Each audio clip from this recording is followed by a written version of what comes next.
Hey, this is Brian B. So in this video I'm going to show you, or I'm going to talk about a common designing mistake that people make when they are first getting started with designs. So you can see here that this is a little graphic over here, and what's going on is you can tell that the spacing is a little bit off. You can tell that, obviously it says B minus, this is my nickname, and it's basically written in a way that it's got like this urban feel to it, but something is off because of the spacing.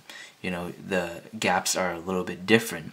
Now this is a little bit of an exaggeration here, but you might be able to relate that when you're writing letters or you're designing something at times, once you're finished doing the outline of it, it looks something like this and it doesn't look quite right. Sometimes you might have even finished the graphic and then when you're looking at it, it doesn't look quite right.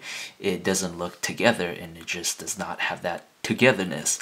So how do you fix that? Well, you do so with a technique. Now, I mean, if you take in graphic courses, then they might have different definitions for it.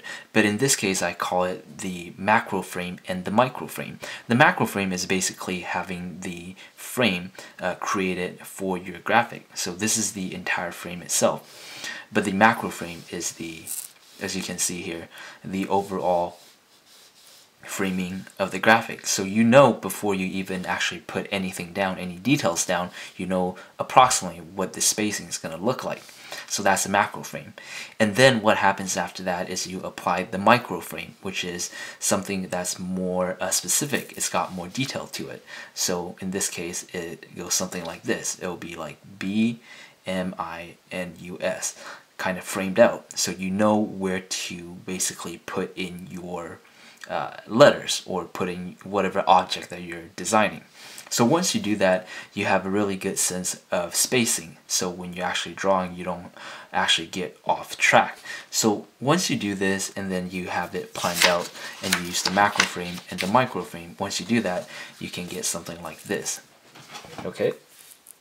So you might be able to see the difference here.